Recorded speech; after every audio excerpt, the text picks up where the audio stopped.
төрийн хэмжээний компаниуд, орон нутгийн хэмжээ төрийн хэмжээд гэдэг ингээд ялгаад компаниуд байлгаад байдаг.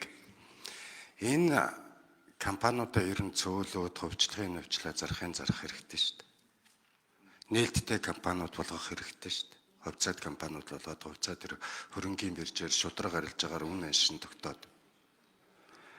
Тэгэхгүй ингээд энэ төрийн хэмжээд компаниуд ашиггүй ажиллаж гэн гэдэг. Ашигтайг нь авч үлдэн ашиггүйгийн татан болгоно гэж яриад байгаа. Яг үүндээ ашиггүй ажиллаж байгаа компаниуд чинь бизнес эрхэлж байгаа Монголын иргэдийнхээ тэр зах зээл дээр ашиг болж амьдрах, амьдрал ахуйгаа сайжруулах, эргэн тойрноо сайжруулах, нэмээд хэлж бол улс орноо хөгжүүлэх тэр замыг нь хааж байгаа шин. Ер нь засгийн газар ашигын төлөө иргэдтэйгээ өрсөлддөг байж болох юм уу? Энэ суур концепцээ яаж харах?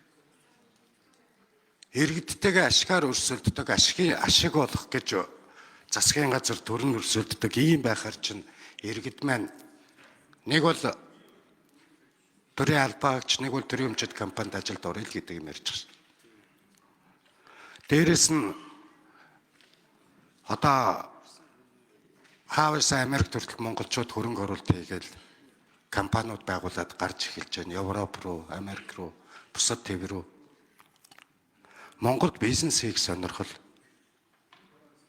алга шүү дээ. 42 их найдын мөнгөний нийлүүлэлтээ тэрний 35 их найд нь төрөөс хамаарч шүү дээ. Үлдсэн 7 их найд нь тэгээд Монгол банкны засгийн газрын бонд эднэр рүү ороод.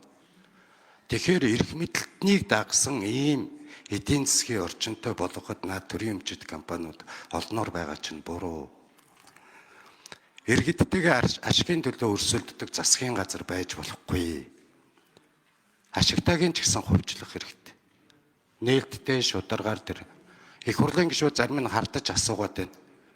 Төрийн өмчийг хөвчлөх гэдэг. Төрийн өмч гэдэг чинь ард түмний л өмч.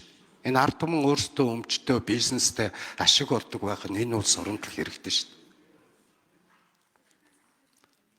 Нэг ийм байдал үүсэж байгаа. Дээрэс нь тархины гоожилт гэдэг улс орны хамгийн шилдэг сайн хүмүүс гадаад руу гараад байна гэж ярьдаг. Энээс гадна өнөөдөр Монгол ажиллах хүчний хомсдолтой болсон. Гадаадад 300 мянга орчим монголчууд ажиллаж амьдарч байна гэдэг. Дахиад виз нь гарахад явхад бэлэн дахиад тэр хэмжээний хүмүүс байж. Дөнгөж саяхан нэг хуулийн төсөл өргөн бариал хэлсэн. Ажиллах хүчнийг одоо чөлөөтэй нээлттэй оруулъя гэдэг бахан хил ам татлал. Яагаад тийм болж байгаа?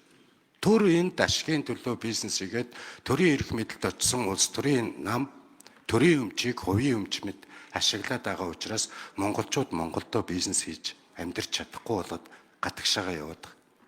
Монголоос гарч гадаадад амьдрий гэж. Улс орны хүн ам зүүн бодлого талаас ачаарсан өнөөдөр энэ Монголд байгаа гатгшаа гарсан эдгээр насны залуучуудаас гадна Монголд үлдсэн хүмүүсийн хүйсийн харьцаа, насны харьцаа, баялаг бүтээгч нь хэд байгаа. Баялагаас хувь өртөгч нь хэд байгаа. Тэгээ ингээд ийм олон сул талууд байсаар байхад төрийн өмчийг бэхжүүлэх тухай яриад байгаа. Төрийн өмчтэй болох тухай яриад байгаа. Энэ төрийн өмч олон компаниудаа хязээ үгүй болох. Ашигаа иргэд нь авч игэлд. Төр татвараа авна үз. За учраас сайд хариулт өгье.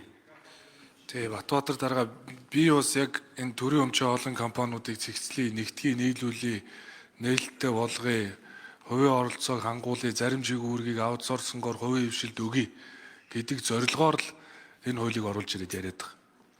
Тийм учраас одоо түрүү ерөнхий сайд бол бас танилцуулган дээр хэлсэн. Төрийн өмчийн хооронд тайлангаа ирүүлж байгаа 122 компаниг хууль батлагдсанаар баримтлах чиглэлтэйгээ хамт бид охин компанитай нийлүүлээд 70 болгоно. 56 толгой компаниг үлдээд. Уулуурхаан бус компани Эрчис Монгол нэгдэл дээр дотор нь 4 салбар туваана. За ингээд 34-өөс бага хэрвээ төр эзэмшчихвэл бүгдийг нь эхний байдлаар нээлттэй компани бол биржээр арилжаална. 34-өөс бага хувийг төр эзэмшчихвэл нөгөө хувьцаа эзэмшигчдийн санал болгож худалдах. Энэ бодлого чиглэлийг их хурл танилцуулж чиглэл авснаар энэ ажлуудыг засгийн газар хийнэ гэж. Энэ бол хийгдэх ажил. Тэгэхээр төр энэ бизнесийн олон салбаруудад хошуу нэмрэлтгээ одоо болёо. Тэгэхгүй бол нөгөө алдагдaltaй ажиллаад байгаа алдагдaltaй ажилласан ч авж байгаа цалин адилхан хувийн төрийн өмчийн компаниудтай болчлоо. Наад төрийн өмчийн компани зарим захирлуучин компани ашигтай ажилуулъя биш өөрийг нь жоохон шүүмжлэхээр аавдаа ховлж байгаа хүүхэд шиг хэн нэгэнд очих ховлоо тэр хүн уц цогох юм аа. Энэ үнэхээр зовлон. Тэгэхээр энийг шийдэж авъя гэдэг зорилгоор энэ хууль одоо орж ирж байгаа. Дээрэс нь бид төр цаашдаа энэ 5 чиглэлээс өөр салбарт ямар ч төрийн өмчийн компани байгуулах боломжгүй бол орон нутгийн төвшөнд нийтийн зориулалтад дид үз нийтийн үйлчлэгээний салбарт нөгөө эмнэлэг сургуулийн төвшөнд үндэсний эдийн засгийн ашиг сонирхлыг хангах зорилгоор стратегийн ач холбогдол салбарт зайлшгүй үйл ажиллагаа явуулах тохиолдолд төр оролцсон. Энэ бол юу юм бэ гэхээр одоо чинь экспортын 80-90% бүрдүүлж байгаа одоо нүүрс одоо Эрдэнэс 5-7 ч гэдэг юм уу, Эрдэнэ түүлдвэр ч гэдэг юм уу, Мяд ч гэдэг юм уу, одоо ийм мэдээлэл холбооны сүлжээ одоо нөгөө сүнс сүлжээгээ хариуцж байгаа компани ч гэдэг юм уу, те Улаанбаатар төмөр зам ч гэдэг юм. За дөрөвт үндэсний аюулгүй байдлыг хангахтай холбоотой нөгөө батлан хамгаалах, хил хамгаалах, хууль сахиулах, шүүхийн шийдвэр гүйцэтгэх үүрэг байгуулах үйл ажиллагаа дэмжих.